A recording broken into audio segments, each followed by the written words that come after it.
और आगे हम चाहेंगे कि आगे भी देश का सम्मान करते हुए अहंकार को छोड़े। वो देश के प्रधानमंत्री है, उनका बड़ा सम्मान है। नहीं बिल्कुल, आप भी सच है, आपकी बातों में भी बड़ी विनम्रता झलक रही है, मुझे बड़ा अच्छा लग रहा है, आप बड़े अच्छे से बोल रहे हैं। लेकिन मैं ये पूछ रहा हूं आपसे, नायडू 2024 के इलेक्शन, अजय भाई सवाल सुन लीजिए, 2024 के इलेक्शन से पहले देश का प्रधानमंत्री कौन था?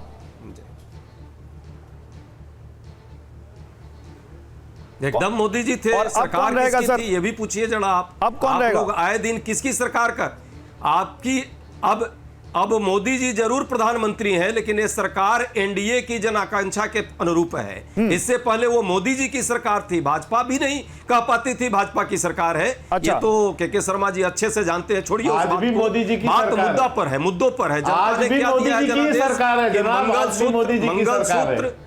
एक मिनट, घनश्याम उपाध्याय को लाते हैं। एनडीए की सरकार नहीं है, घनश्याम जी को लाते हैं, घनश्याम जी को लाते हैं, घनश्याम जी को लाते हैं। 10 सेकंड मुझे दे दीजिए, 10 सेकंड मुझे दीजिए। अच्छा, सिर्फ 10 सेकंड दीजिए। हाँ, कर लीजिए, 10 सेकंड, कर लीजिए, 10 सेकंड दे दीजिए।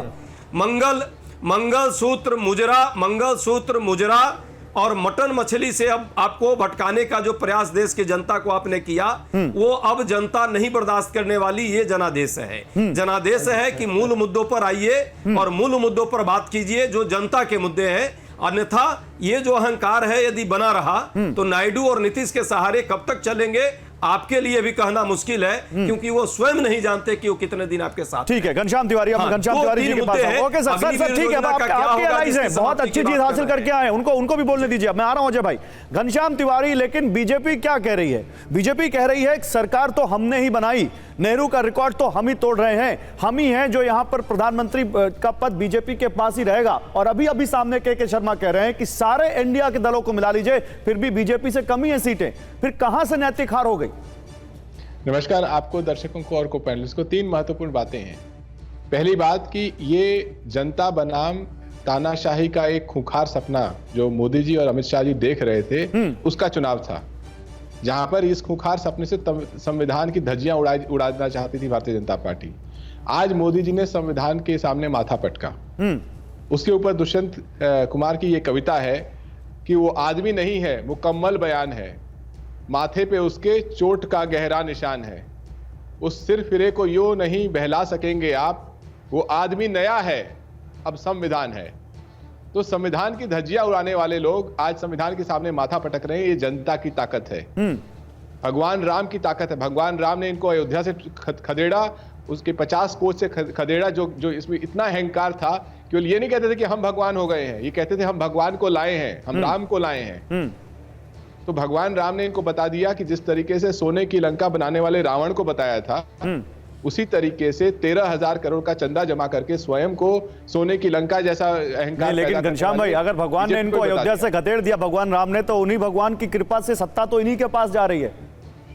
देखिए, जो भारतीय जनता पार्टी, जब मैं कई बार कह चुका हूं, कश्मीर से लेकर कन्याकुमारी तक और गुजरात से लेकर मिजोरम तक, एक ऐसा राज्य और उसका एक सहयोगी दल नहीं है जिसका हाथ अगर भारतीय जनता पार्टी ने थामा हो तो उसे डसा ना हो, या गिद्ध की तरह उस सहयोगी दल की पार्टी को तहस नहस न किया हो, नोच न डाला हो। तो खंजर लेके ये 10 साल से नीतीश कुमार जी का शिकार करने की कोशिश कर रहे हैं। अच्छा, आप नीतीश कुमार जी की बात कर रहे हैं, नीतीश कुमार जी का शिकार करने की कोशिश कर रहे हैं। नीतीश कुमार की पार्टी के हमारे साथ नेता हैं, लेकिन उससे पहले नीतीश कुमार ने एक बड़ा, मैं आ रहा हूं, के शर्मा भी आ रहा हूं, नीतीश कुमार ने आज एक बहुत दिलचस्प बयान दिया है उसी एनडीए की जो बैठक हो रही थी, जो संविधान वहां पर संविधान सदन में। सुनाइए जरा नीतीश कुमार ने आज कहा क्या है, फिर जेडीयू नेता के पास जाएंगे हम। सुनाइए जरा। हम लोगों को तो अब लगता है कि अगली बार जो आप आइएगा ना, तो इस बार हम देखें कि कुछ इधर उधर कुछ जीत गया है, अगली बार सब हारेगा, हमको पूरा भरोसा। और उसके बाद इस तरह से हुआ है, तब इस बार फिर जो मौका मिला है, तो इस मौका के बाद आगे अब उन लोगों के लिए कोई गुंजाइश नहीं रहेगा, वो सब खत्म हो जाएगा। तो इसीलिए हम लोग तो पूरे तौर पर हर तरह से जो आप चाहिएगा उस काम के लिए हम लोग लगे रहेंगे। तो अनकंडीशनल सपोर्ट है यहां पर जेडीयू की तरफ से। सर, बारा फूटता है तभी तो फटता है। नहीं, एक मिनट आपसे नहीं, जीएम शाहीन साहब हमारे साथ जेडीयू से। जीएम शाहीन साहब, जेडीयू की तरफ से अनकंडीशनल सपोर्ट है, जो करना चाहें जेडीयू का सपोर्ट है। बिल्कुल, और मैं कांग्रेस के प्रवक्ता को बोलना चाहता हूं, ये जो अभी शायरी में बता रहे थे और अपनी काफी सफाई दे रहे थे, हमारे साथी ने अच्छा जवाब दिया, लेकिन कुछ बातें इधर से भी सुने। तो इधर उधर की ना बात कर, ये बता कि काफिला क्यों लुटा, मुझे राजजनों से गिला नहीं, तेरी राहबरी का सवाल है। ये बता सकते हैं कि 1995 में जब जनता दल की सरकार थी और हमने इनके सहारे गवर्नमेंट बनाई थी, तो इन्होंने 1.5 साल के बाद हमारा सपोर्ट हमें विड्रा किया था।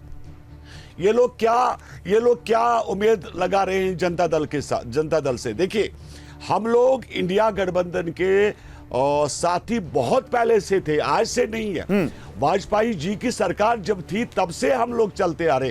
देखिए, बीच में काफी दफा नाराजगियां एक घर में, एक परिवार, वो हम सब जानते हैं। जी, हम शाहीन भाई, मैं कुछ और पूछ रहा हूँ।